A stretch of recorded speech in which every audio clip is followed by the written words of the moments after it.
चलिए आज जो हम बात करने वाले हैं वो क्लास 3 की बात करने वाले हैं। बीए थर्ड इंग्लिश लिटरेचर की आपकी क्लासेस चल रही हैं और इससे पहले हम जो है 2 क्लास कवर कर चुके हैं और आज ये तीसरा क्लास है। इसमें हम पढ़ने वाले हैं ट्रेजिक कॉमेडी, यानी आखिरकार ट्रेजिक कॉमेडी क्या है। ट्रेजिक कॉमेडी यानी ये भी फॉर्म्स ऑफ प्रोज है और ट्रेजिक कॉमेडी हम किसे कहते हैं। तो यहाँ पर आप जब देखेंगे ट्रेजिक कॉमेडी, अगर इसे 2 भागों में बांटना चाहें शब्द को तो ट्रेजिक कॉमेडी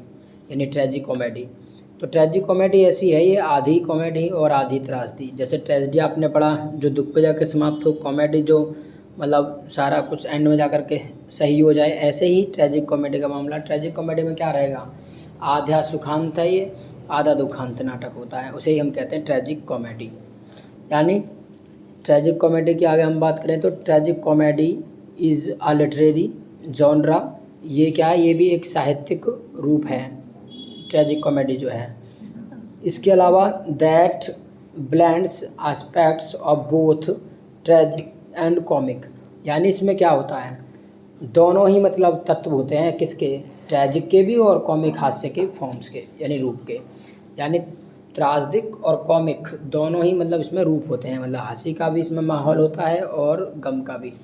यानी इसमें सुख दुख दोनों चीज़ें दिखाई जाएंगी। इसी को हम कहते हैं ट्रेजिक कॉमेडी। इसके अलावा most often seen in dramatic literature,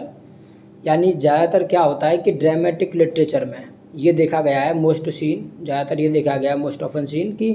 ड्रामिक literature यानी नाटकीय साहित्य में the term can describe either a tragic play which contains enough comic elements to lighten the overall mood और a serious play with a happy ending. यानी क्या है कि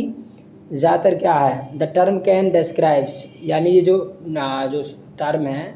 ये मतलब परिभाषित कर सकती है ईदर अ ट्रेजिक प्ले यानी एक त्रासदिक नाटक, विच कंटेंट जिसके अंदर क्या होता है, इनफ कॉमिक एलिमेंट्स, जिसके अंदर पर्याप्त मात्रा में क्या होते हैं, हास्य तत्व होते हैं, टू लाइटन मतलब हल्का करने के लिए, द ओवरऑल मूड यानी मस्तिष्क को, और सीरियस प्ले या फिर किसी गंभीर नाटक को, विद अ हैप्पी एंडिंग, और यानी जो एंडिंग होती है वो कैसी, हैप्पी एंडिंग यानी खुशी पे जाके समाप्त हो, और बीच बीच में कैसा माहौल रहे, मतलब ट्रेजिक। लेकिन tragic comedy as its name implies, यानी ज़्यादातर क्या है, मतलब यही कि ट्रेजिक प्ले क्या रहेगा, विच कंटेंट इसमें कॉमिक एलिमेंट रहेंगे और मतलब सीरियस के लिए और हैप्पी एंडिंग होगी। इसके अलावा ट्रेजिक कॉमेडी क्या होता है कि tragic comedy as its name implies, इसके नाम से जैसा कि पता चल रहा है, involves the intended response of both, इसमें दोनों प्रकार के मतलब गुण मिलेंगे, the tragedy and the comedy in the audience, यानी ऑडियंस को दोनों प्रकार के गुण मिलेंगे, ट्रेजिडी भी और कॉमेडी भी इसमें आपको मिलेगी देखने के लिए। इसके अलावा the tragedy is a genre based on human suffering, यानी जो ट्रेजिडी होती है वो क्या होती है, मतलब आधारित होती है किस पे, मानवीय कष्टों पर। That invokes an accompanying catharsis, यानी जो क्या करती है, हमारे अंदर एक मतलब शुद्धिकरण लाती है। इसके अलावा and the comedy is genre intended to be humorous, और जो कॉमेडी होती है, जो सुखांत नाटक होता है, उसका क्या इरादा होता है, उसका इरादा होता है मतलब ह्यूमरस करना ऑडियंस को। इसके अलावा एम्यूज प्रसन्न करना बाय इंड्यूसिंग लाफ्टर, यानी हंसी को उत्पन्न करके, ठीक है, हंसी को उत्पन्न करके मतलब क्या करना, लोगों को एंटरटेन करना। लेकिन ट्रेजिडी का क्या उद्देश्य होता है, मतलब लोगों के जो सूल है उसको क्या करना, एक प्रकार से शुद्धिकरण करना। तो इस तरीके से ट्रेजिक कॉमेडी को हम ओवरऑल अगर हम समझना चाहें तो कह सकते हैं कि ट्रेजिक कॉमेडी क्या है, ट्रेजिक कॉमेडी मतलब आधी कॉमेडी है आधी ट्रेजिडी है, उसी को हम कहते हैं ट्रेजिक कॉमेडी। इसके अलावा नेक्स्ट आगे बढ़ते हैं। आगे जो है आपकी फॉर्म्स ऑफ प्रोज में वो है एक्सप्रेनिस्ट ड्रामा, जैसा कि इसके शब्द से ही आपको पता चल रहा है, एक्सप्रेशन यानी एक्सप्रेस करना यानी बताना, कुछ कहना, तो उसी से बना है एक्सप्रेनिस्ट ड्रामा। एक्सप्रेस का मतलब है जहाँ पर हम अपनी बातों को क्या करते हैं, एक्सप्रेस करते हैं, बताते हैं, उसी को कहते हैं हम एक्सप्रेनिस्ट ड्रामा। तो expressionism is the forms of composition, ये भी क्या है, एक रचना का रूप है एक्सप्रेनिज्म जो है, एंड स्टेज क्राफ्ट, और एक नाटक मतलब इसका मंचन किया जा सकता है, थ्रू विच द विशेष fears and obsessions of the human psyche, जिसके द्वारा क्या होता है, जिसके द्वारा मतलब इच्छाएं, डर और या फिर जो है अत्यधिक जो मानव की क्या है साइकी है, आर मेड ऑडिएबल, यानी जो मानव चित्त है, जो मानव सोचता है, विचार करता है, आर मेड ऑडिएबल, उनको क्या बनाया जाता है, ऑडिबल बनाया जाता है कि ताकि लोग सुन सकें, मतलब उसकी लेखन शैली से ही क्या कर सकें, लोग सुन सकें।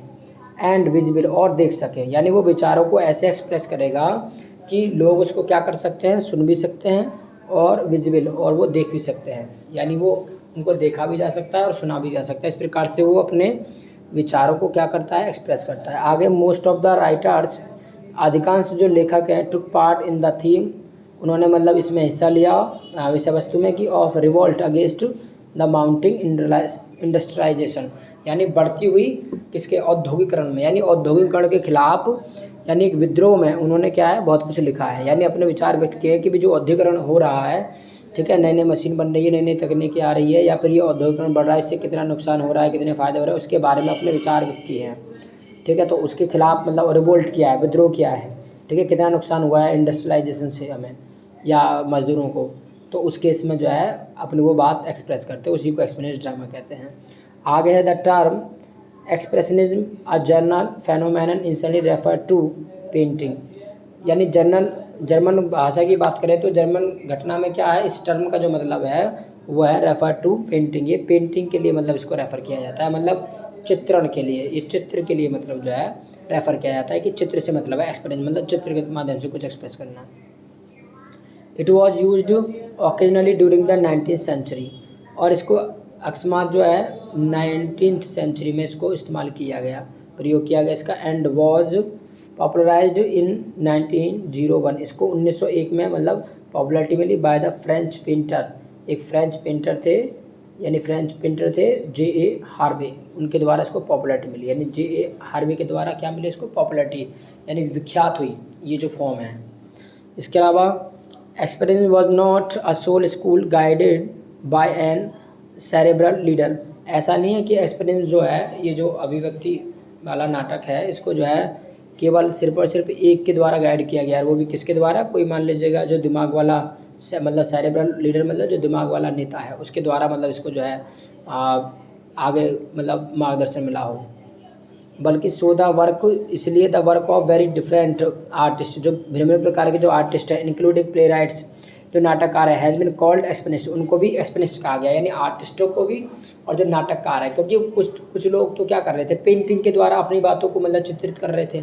ठीक है, पेंटिंग के द्वारा भी दिखा देते हैं, अपनी बातों को एक्सप्रेस कर देते हैं, मान लीजिएगा कहीं पे भी कुछ गलत हो रहा है तो पेंटिंग के माध्यम से दिखा दिया जाएगा। इसके अलावा नाटककार क्या होता है, वो अपने कलम के माध्यम से दिखाता है,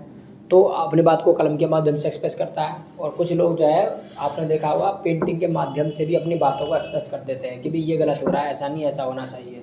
जैसे कि हाल ही में मान लीजिएगा दिल्ली में एक घटना हुई थी और उसके ऊपर लोगों ने चित्र बनाए थे, मान लीजिएगा उस लड़की को मारा जा रहा है और बाकी सारे के सारे जो है यूँ ही निकलते चले जा रहे हैं, तो इस प्रकार से जो है उसी को हम कहते हैं क्या, एक्सप्रेस करना, चित्र के माध्यम से अपनी बात को, या फिर पेन पेपर के माध्यम से। तो प्ले राइट जो है अपने राइटिंग के माध्यम से, इसके अलावा आर्टिस्ट जो है अपने चित्र के माध्यम से अपनी बात को मतलब जो है एक्सप्रेस करते हैं। इसके अलावा in the early decades of the 20th century, अगर हम प्रारंभिक 20वीं शताब्दी की बात करें तो जो एक्सप्रेशनिज्म है, ये जो अभिव्यक्ति वाले नाटक हैं, डेवलप्ड इन ड्रामा, ये ड्रामा में डेवलप हुआ है, मतलब नाटक में, एंड थिएटर के रूप में इन यूरोप में, एंड लेटर बाद में क्या हुआ, this movement developed in the United states, इसके बाद में ये यूनाइटेड स्टेट्स में भी मतलब डेवलप हुआ है। इसके अलावा आगे देखते हैं, आगे है कि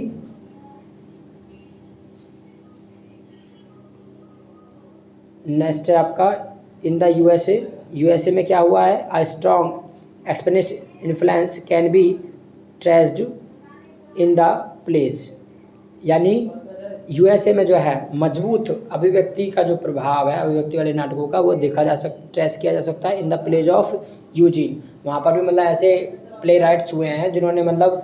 एक्सपेनिश ड्रामा को लिखा है। कौन कौन है वो, यूजीन ओनेल है, इसके अलावा एल्मर राइस है, इसके अलावा टेनेसी विलियम्स है, एंड आर्थर मिलर, ये वाकई प्ले राइट है जिन्होंने एक्सपेनिश ड्रामा लिखा है। तो एक्सपेनिश ड्रामा मतलब ऐसे मान लो एक्सपेनिश ड्रामा का मतलब है जहाँ पर एक ऑथर या फिर एक पेंटर चित्र के माध्यम से, तो पेंटर अपनी बात को रखता है, एक्सप्रेस करता है, और जो प्ले राइट्स है वो अपने लेखन के माध्यम से अपनी बात को रखता है, अपने विचार को रखता है, उसी को हम मतलब एक्सप्रेस ड्रामा कहते हैं। ठीक, यहाँ तक की बात समझ में आई होगी। बढ़ते आगे।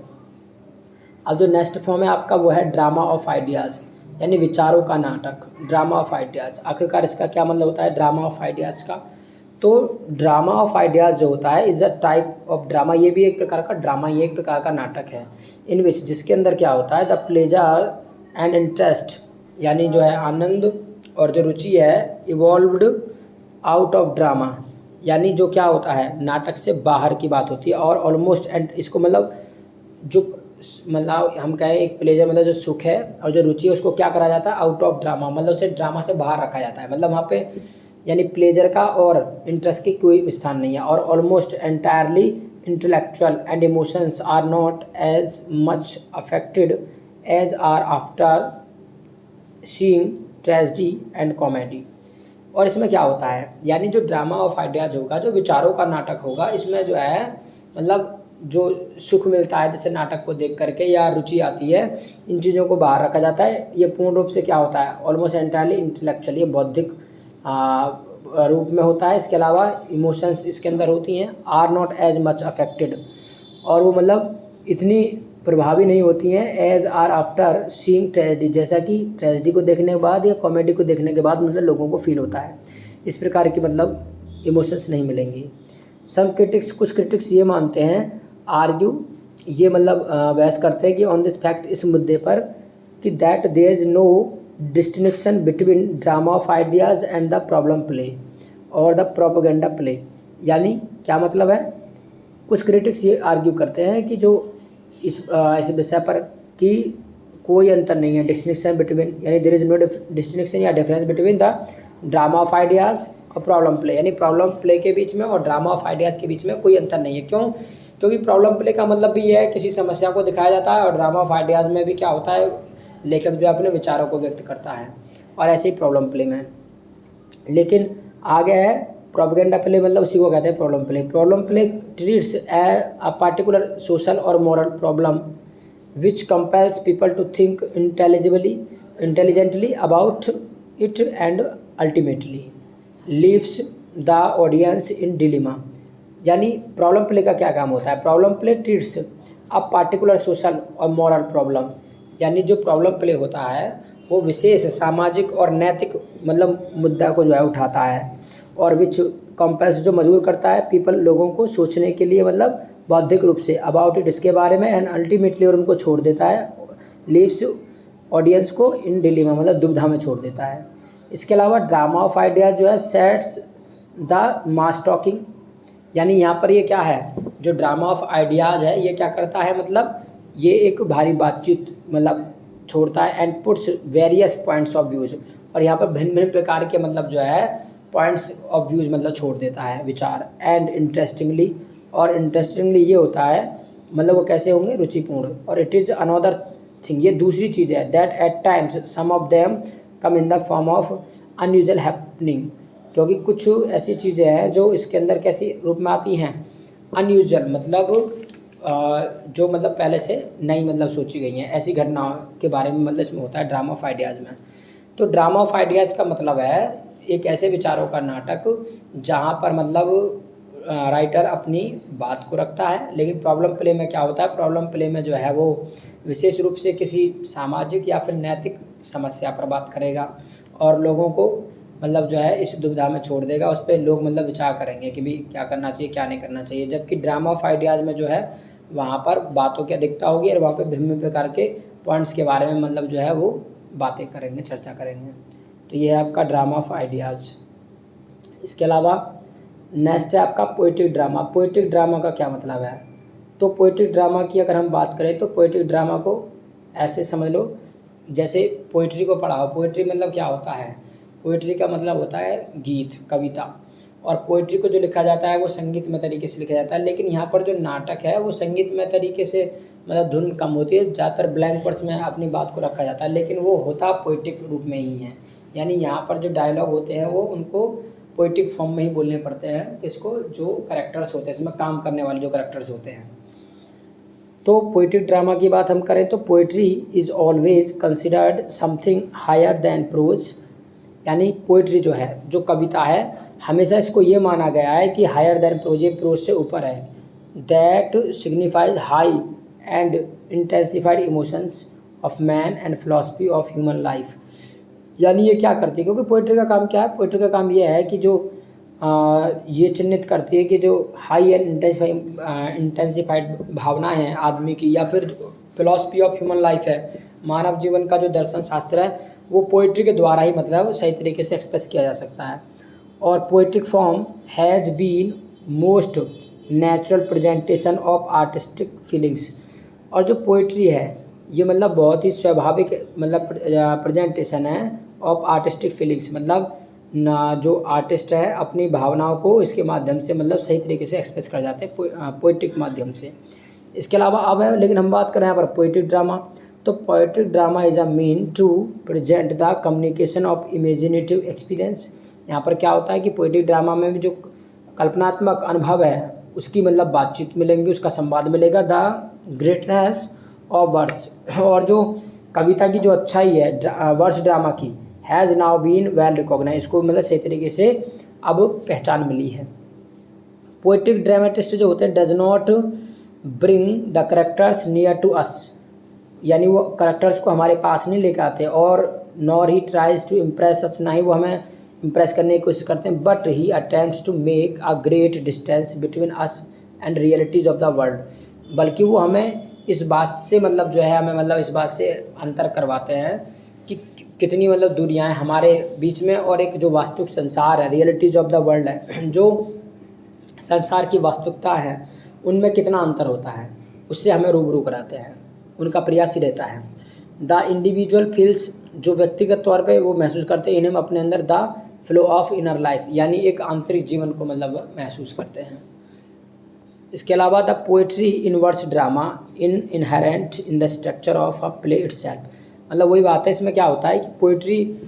को जो है वर्ड्स ड्रामा में मतलब रखा जाता है, और इसका जो स्ट्रक्चर मिलेगा प्ले का वो ऐसा ही मिलेगा जैसे पोइट्री का होता है,